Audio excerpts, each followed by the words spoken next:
Voces del Mundo. Una visión alternativa de los principales hechos internacionales. Por Sputnik. Una hora diaria de información, análisis y entrevistas exclusivas con expertos en política y economía internacional. Para enterarte de las noticias que no te cuentan. Para entender mejor un mundo cada vez más complejo, caótico y global. Con la conducción de Telma Luzani y la participación de Néstor Restivo y Mercedes López San Miguel. Te esperamos de lunes a viernes desde Buenos Aires, el sur del planeta, por Sputnik.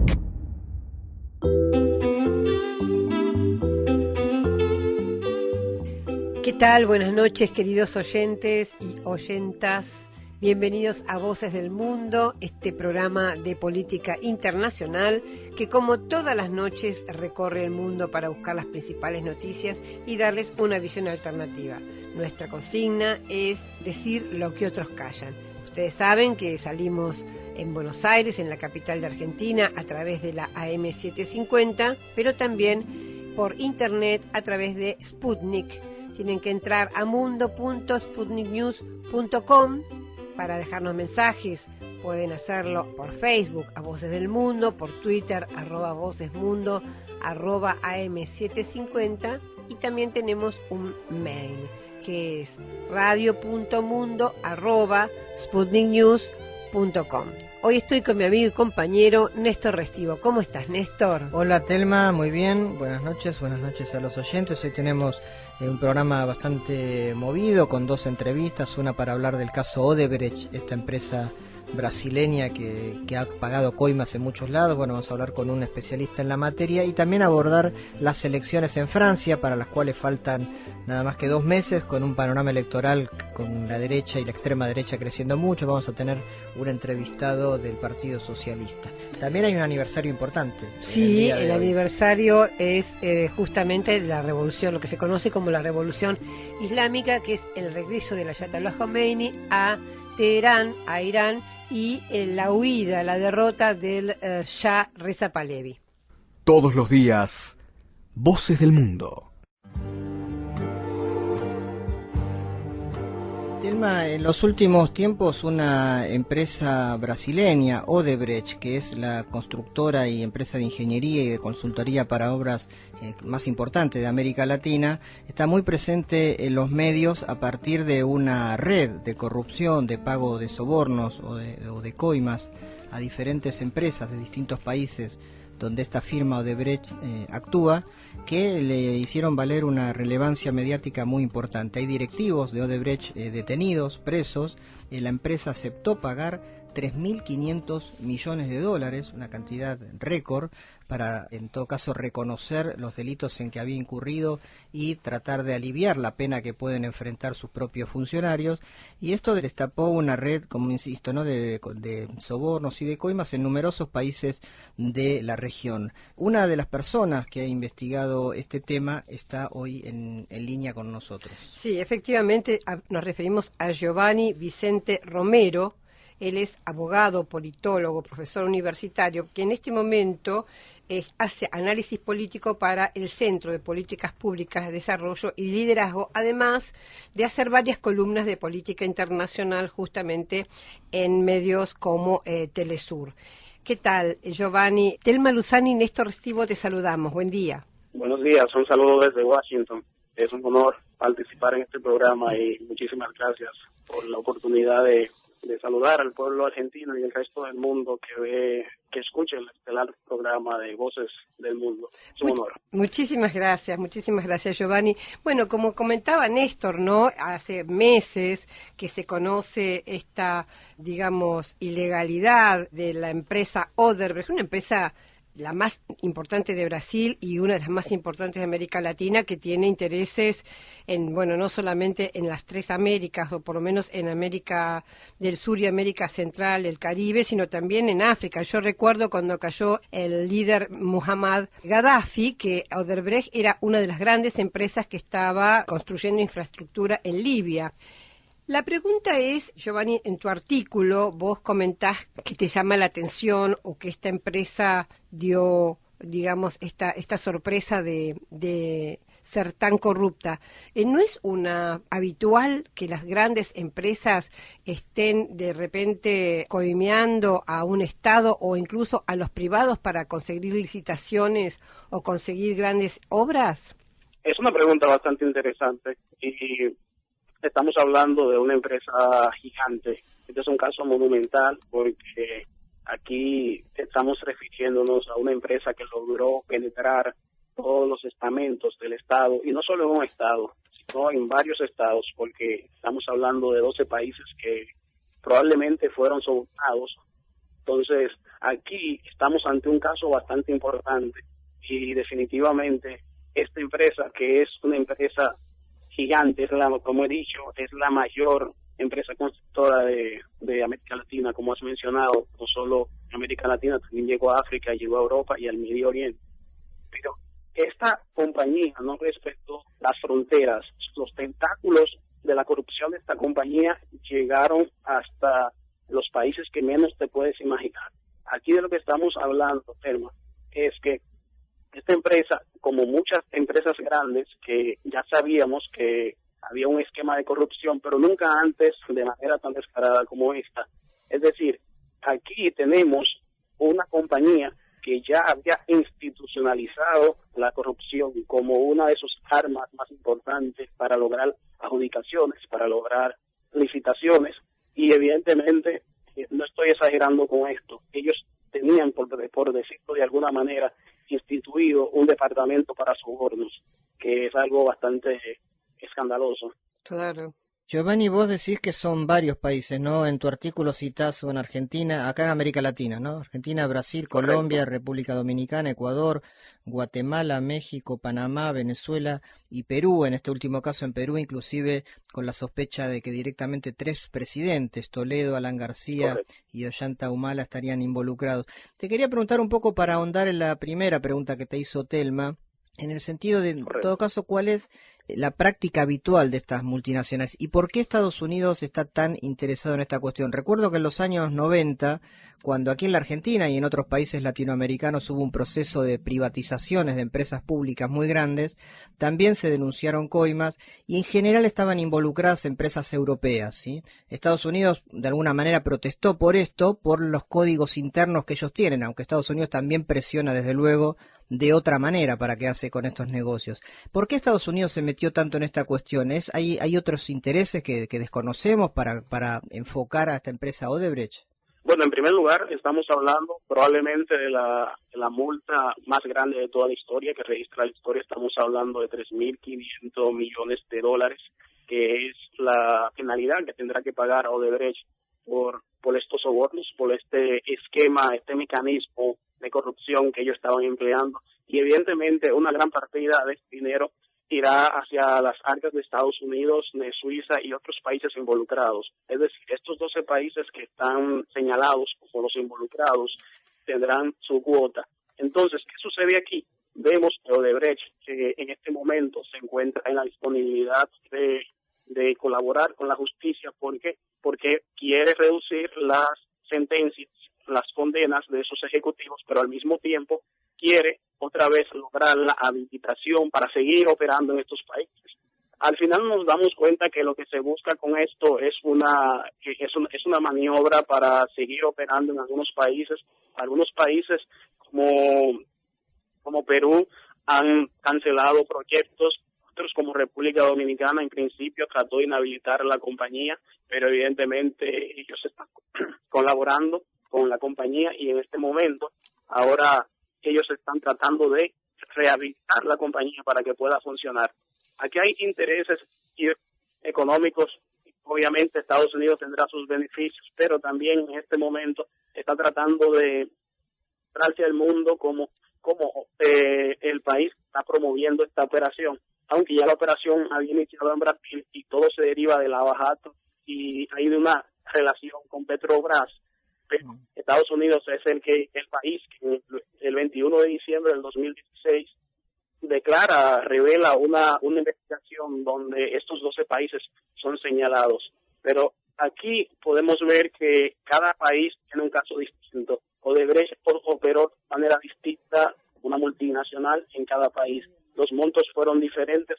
Bueno, podríamos decir que cada persona tiene un precio diferente en estos países, porque podemos ir de solamente 11 millones en un país como Colombia a 98 millones en Venezuela, pero 92 en República Dominicana. Entonces, lo que ellos hacían, la manera en que esta multinacional operaba, ellos tenían un departamento de corrupción, de sobornos, por decirlo de alguna manera, que penetraba las ramificaciones o las estructuras más íntimas del Estado, y entonces había mucho lobismo, y ellos lo que hacían era que a estos gobiernos muchas veces le proponían o le entregaban dinero para sus campañas con la promesa de que al llegar al poder estas personas entonces iban a adjudicar o por lo menos facilitar el camino de Odebrecht para lograr licitaciones. Entonces, cada país está actuando de manera distinta. Algunos hemos visto mayor voluntad política por resolver el caso, otros simplemente están moviendo algunas fichas, pero en términos reales no se ve mucho avance en términos reales. Como Odebrecht en este momento se encuentra colaborando con las autoridades de los países, las autoridades nacionales, muchas de estos gobiernos están recibiendo los nombres de las delaciones, pero ya el gobierno se reserva el derecho de revelarlos o no. Por ejemplo, puedo decir que Perú, desde mi punto de vista, desde mi perspectiva, es quizás el país ahora mismo más proactivo con relación a Odebrecht, porque tiene ya zonas y al mismo tiempo es un escándalo que está amenazando con encarcelar probablemente a todos los expresidentes del Perú, que es algo nunca antes visto en la región, esta reacción judicial, esta acción legal en contra de estos funcionarios a estos niveles que obviamente en nuestra región sabemos que los presidentes, incluso algunos ministros, son intocables para la población y este tipo de cosas. Pero evidentemente hay un despertar en ese sentido. Ahora bien, tenemos el caso de República Dominicana, por ejemplo, que es el segundo país en términos de sobornos. Estamos aquí refiriéndonos a 92 millones de dólares. En República Dominicana ahora mismo hay 0 detenidos, 6 acusados. Se han hecho algunos interrogatorios, pero esto no ha pasado de ahí. Estamos hablando de 92 millones de dólares y República Dominicana en este momento se encuentra llevando a cabo un acuerdo de colaboración con Odebrecht, donde ellos se comprometen a dar algunas informaciones, algunos nombres, y como penalidad, Odebrecht pagará 184 millones de dólares como castigo, y esto será en un acuerdo de 8 años pagando 30 millones como inicial y el resto entonces en este tiempo. Todos los países ahora mismo, Giovanni, al menos la mayoría, están inmersos en estos procesos de colaboración para lograr una multa. Giovanni, de la compañía. estamos con Giovanni Vicente Romero, él es politólogo, justamente es columnista político de Telesur y otros medios, además de director del Centro de Políticas Públicas, Desarrollo y Liderazgo, se encuentra en Washington, y estamos hablando justamente del tema corrupción. Vos sabés que Argentina es uno de esos países en que no quiere hacerse cargo el gobierno de las coimas, porque justamente la persona indicada, que haber recibido $600.000, por ejemplo, provenientes de Odebrecht, Gustavo Arribas, es en este momento nada más y nada menos que el director de la Agencia Federal de Inteligencia, es decir, es el jefe de los espías en Argentina, y el gobierno está haciendo caso omiso de esta denuncia. Te quiero hacer un par de preguntas cortas. Vos comentaste que Odebrecht va a tener que pagar una multa de, creo haber anotado, 3.500 millones de dólares. ¿A quién la paga esa multa? La multa tiene que pagarse a Estados Unidos, y de ahí también se va a derivar el pago hacia los otros países, pero también hacia Suiza, porque ¿por ellos qué? han violado el reglamento bancario de Suiza y las regulaciones que ellos tienen allá. ¿Por qué 3.000? ¿Y por qué tiene que pagar Estados Unidos? ¿En qué concepto? Odebrecht está operando en Estados Unidos. Recuerda que no todo el monto será para Estados Unidos, sino que será distribuido entre los países. Aunque hay ahora mismo informaciones de que Odebrecht está operando en sobregiro, tiene un déficit porque no puede dar respuesta a estos pagos, aunque ya las autoridades suizas habían dicho que este esquema de corrupción era tan productivo para ellos, tan beneficioso, que por cada millón de dólares sobornado ellos tenían un beneficio de $4 millones en cambio. Yo entiendo, Giovanni, pero hay algo que yo no entiendo. Entiendo que Odebrecht tenga que devolverle dinero a un banco suizo, aunque bueno, no sé si es correcto o no, pero bueno, están las reglas de los bancos. También entiendo que tenga que devolver dinero a los países afectados, pero no entiendo en qué afectó a Estados Unidos. ¿Cuál es el motivo por el cual Estados Unidos reclama dinero? Estados Unidos reclama dinero porque muchas de estas transacciones se hicieron. Recuerda que Odebrecht lo que hacía era que creaba organizaciones e empresas carpeta, empresas que simplemente eran para recibir transacciones. Sí. Y muchas de estas transacciones entraron por Estados Unidos. Una vez entran por Estados Unidos, automáticamente están violando las leyes federales de los Estados Unidos. Al violar estas leyes, ellos inmediatamente toman la jurisdicción y por eso ellos llevaban a cabo esta investigación. Entonces, de esta multa se va a derivar las sanciones como empresa recibirá Odebrecht. Y aquí de lo que estamos hablando es puramente un aspecto de violación de las leyes internacionales. Sí, entiendo, ahora entendí. Giovanni, la última de mi parte, decíamos que hay otras multinacionales, esta lo que tiene de sorprendente es la magnitud, pero hay otras que entraron en estas prácticas a lo largo de la historia, ¿no? ¿Qué vinculación le ves a estas cuestiones con los temas de inestabilidad política que hay en nuestra región? No sé si has estudiado esa vinculación. Por ejemplo, es claro que el tema de Petrobras hay una apetencia muy grande por privatizar esa empresa o por capturar renta brasileña para otros intereses. ¿Ahí crees que se puede hacer una lectura política de estas denuncias contra Odebrecht? Absolutamente, se pasa una lectura política y hay muchas consecuencias en relación a este caso en lo que se refiere a la región y la estabilidad política de estos gobiernos. Vamos a empezar hablando de Brasil.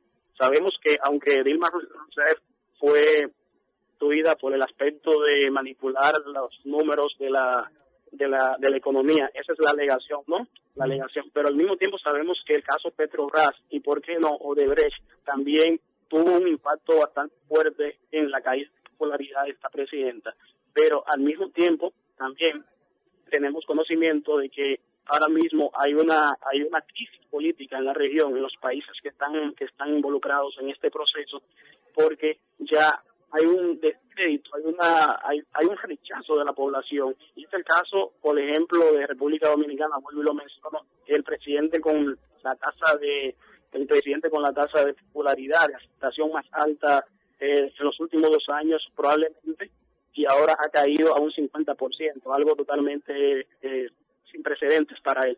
Pero también tenemos el caso de Venezuela. El presidente de Venezuela viene sufriendo una crisis política prácticamente desde que inició su gobierno, a la muerte del comandante Chávez. Pero al mismo tiempo también podemos citar aspectos claves como Perú. En el Perú, aquí estamos hablando que todos los expresidentes alegadamente pudieron haber estado involucrados en este escándalo. Entonces, lo que te quiero decir es que si nosotros vemos la magnitud de este escándalo y no subestimamos la fuerza de este escándalo, puede surgir en América Latina un inicio de una primavera para América Latina. ¿Y a qué me refiero? Me refiero que los pueblos ya se están cansando del mismo esquema de corrupción y obviamente ya el carácter pasivo de los pueblos se está tornando activo. Y entonces los presidentes tienen ahora mismo, los gobiernos específicamente de América Latina, que sentar un precedente con relación a Odebrecht en específico, un precedente, porque si no, entonces la inestabilidad política en la región será una realidad. Y es algo bastante negativo para el presidente de Colombia, que acaba de recibir el premio Nobel de la Paz, y lo ha recibido con una noticia básicamente de que ha sido una persona que se está señalando como alguien que recibió dinero para su campaña en 2014. Entonces, pienso que aquí hay una pequeña contradicción en cuanto a al comportamiento político del presidente.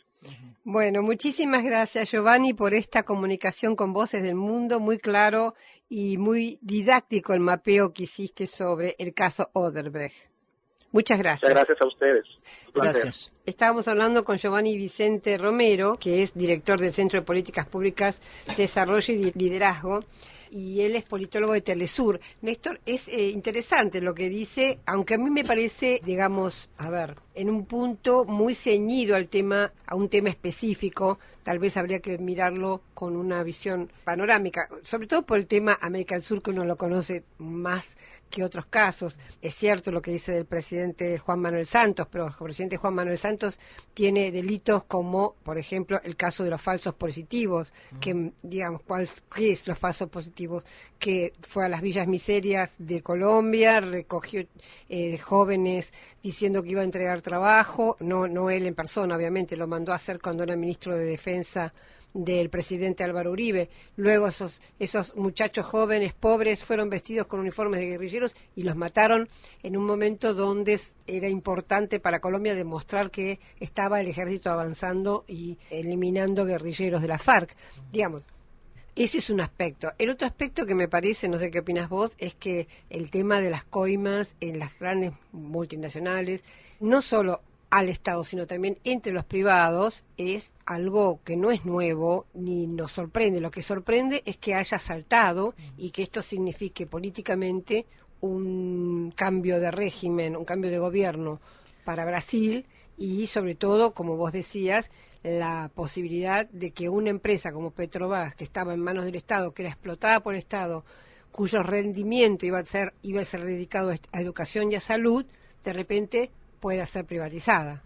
Sí, sin duda, siempre en toda la historia de las últimas décadas, desde que empiezan las obras públicas de infraestructura, las licitaciones, acá han habido en la Argentina grandes, famosas y respetables empresas, pienso en Siemens, en IBM, en Telefónica, en fin, todo lo que vivió la Argentina y otros países también, sobre todo en los 90 con la ola privatizadora, muchas de las cuales, en su mayoría europeas, fueron acusadas de coimas. En el caso de las norteamericanas, que se quejaron porque se quedaban afuera del negocio en la ola privatizadora, decían que ellos por los códigos internos no podían hacerlo, etcétera, pero sabemos que IBM sí, estadounidense, pero digamos, hay otras que en todo caso Estados Unidos tiene otra forma para ganar mercado. Lo que llamó la atención de Odebrecht, bueno, primero es la magnitud, es un récord que se paguen, si una empresa paga 3.500 millones de dólares, que es un número que no entra en la cabeza, solo para reconocer que pagó coimas, está claro que el negocio es mucho más grande. Decía Giovanni que ellos lo están haciendo para continuar con la expansión de la empresa. Claro, porque yo he leído, por ejemplo, un emprendimiento, pongamos una carretera, puede salir 200 millones de dólares en principio, termina costando al país 1.800 millones de dólares. O sea, una diferencia de nada menos que 1.600 millones de dólares.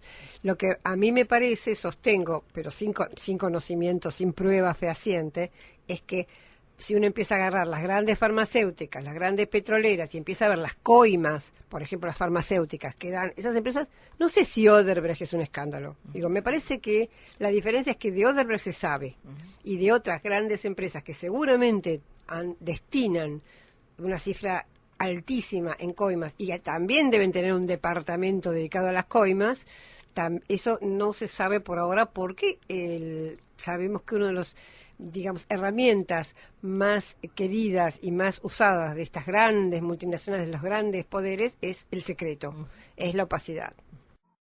Lo que pasa en el mundo. Visión global.